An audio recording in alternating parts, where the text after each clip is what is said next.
Hello people, Angelo here, and I wish to showcase a build that I did not create. I merely just tinkered around with until I figured out how ridiculous you can make this.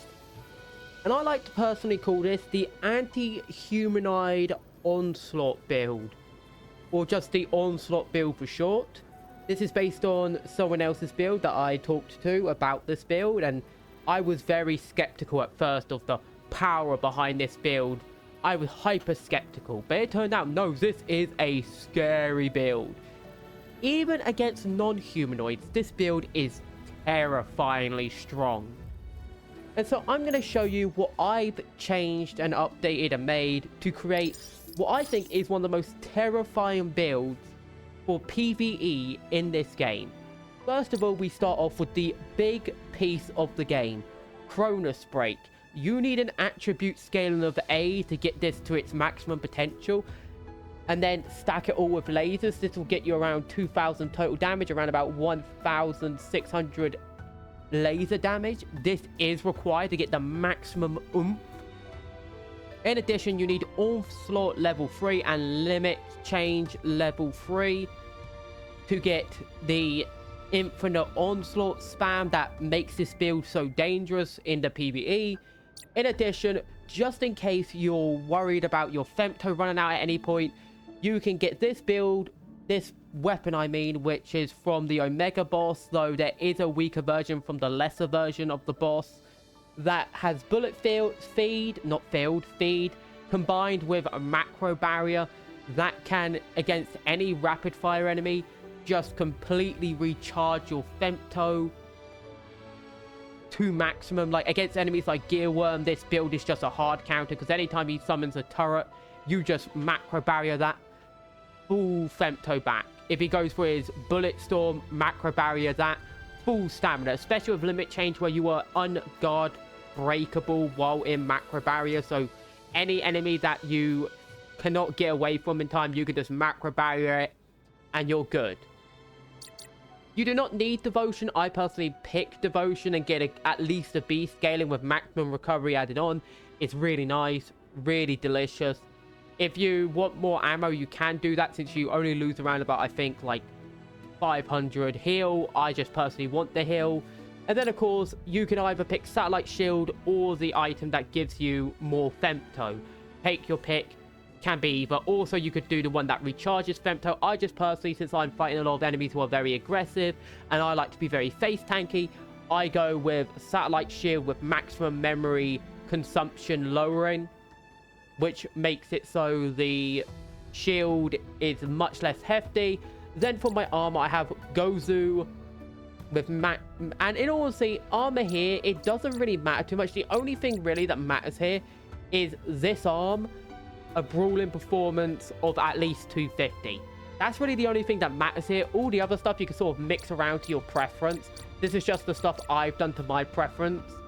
And as you can see, it's just a lot of stuff that's giving me more memory and a bit more ground movement, so I'm not completely slogged in the snow. But overall, this build, at first glance, looks like, okay, it's okay, but I don't get what would make it super strong. But now we're going to go into the simulator and we're going to fight Gearworm, who is one of the most tanky enemies in the game. I could also fight the secret boss, but he's very inconsistent. You either have with this build, you have a really strong run against him, or he decides to be super annoying and just run away half the time. So we're going to do a boss who I think is a little more consistent, just to show off the premise of this build. Of course, it works against really any boss, but this one was like just hilarious in my opinion. So we limit change here, chase after him, let him throw, it doesn't matter. We charge up to level 4. You don't really need to charge up to level 4, but you can. And as you can see, that's like almost a quarter of his health. Of course, if he runs away, just dodge out while charging and get back in range. And just spam dodge towards him to keep up, because he's going to run away a lot. That's just a part of the way he plays.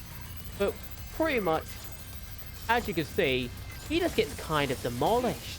Like, that's like almost half his health. Like, he's just slightly over half health in 2 combos.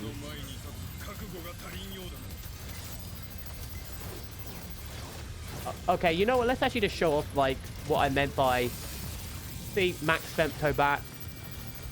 And obviously, this just allows me to, without cost, just recharge my health from the limit change. draining. And I just hard counter him out of that. I was going to do a quick fire, but he likes running away a lot. But that's the thing, he's just stuck in constant runaway stat. But even with no charge, you can see this already does like a good amount of damage. So you don't even really need to charge it if you don't wanna. So you can just light spam it like with instant fire. And there you go. Completely just rolled him like he's nothing. Made a complete joke of him out of the fight. And you see now just the power of this build. And this was me just taking a build I was shown, and I was like, can I make that crazier?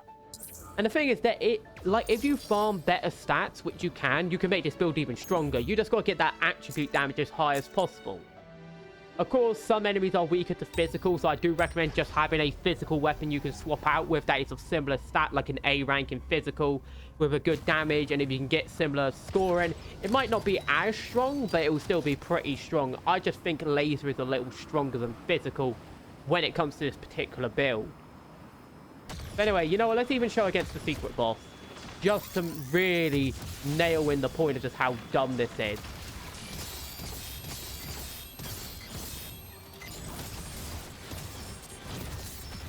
And that in one hit is quarter of his health bar.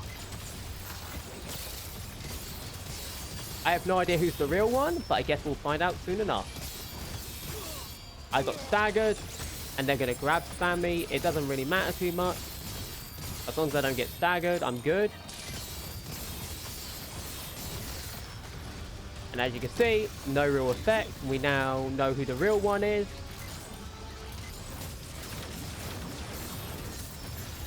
And now he's in gold state, and that's pretty much, what, 3, 4. And the fight's over, pretty much. I just grab him, smack him, and we're done. And this is endgame. This is prepare for DLC type level build, obviously. But you get to see the amount of power behind this. It's utterly insane. I don't really think any melee build comes close outside of S tier fists. Pretty much, that is the only build in the game. Insta stun into half health bar draining fists pretty much are the only thing that can just match the raw damage of this build, outside of like stuff that's designed to rely on a lot of stats effects. So either you have to use the strongest weapon in the game, heavy status build, or this is pretty much just the strongest thing next to it. Which is funny, because swords are like the weakest melee. Like, greatswords are the weakest melee in the game, but they have the strongest potential. They are pretty much the highest skill ceiling. They just take so much to make good. And this did take hours of farming. Like, this wasn't a thing I got easy. I had to do a lot of work to get this build. It's not some easy to get cheap build. It takes a lot of work to make this build flow. But anyway, I hope this was just a nice little showcase of the anti-humanoid Onslaught build for everyone. This does work against beast enemies, by the way, and if you find an enemy who's just super weak to physical, you can switch to physical, but laser pretty much does the same just because of the amount of damage it does. So unless an enemy's like super resistant to laser, I would suggest us using the laser sword Cronus Break 2, because it's just easier to fight Rebellion. I believe it's Alpha to get it. It's just easier to fight him because he's an easier boss than like the other well, it's not really an easier boss, it's just like you can fight him earlier is what I mean. So you don't have to be completely end game to get him. Where the other sword I would recommend, let me just show you that quick, just for quick extras, I guess. You pretty much have to get to the very end of the end game, which is this sword. And sure, this looks like it does more damage, but you also have to, it's harder to get because there's also a bigger loot pool, which means that it's going to be harder to get a good physical attribute. But if you can get a good physical attribute and get more damage, I would also say this is a very good option as well. So it also has more memory costs, where this is a bit easier on the fuel. So it's honestly just up to what you prefer and what you think you want, and also what you think is going to be easier to farm. Anyway, with that said, I hope this video was good for you. I hope it gave you some build ideas, and I hope to see you all in the future. Peace out, and peace.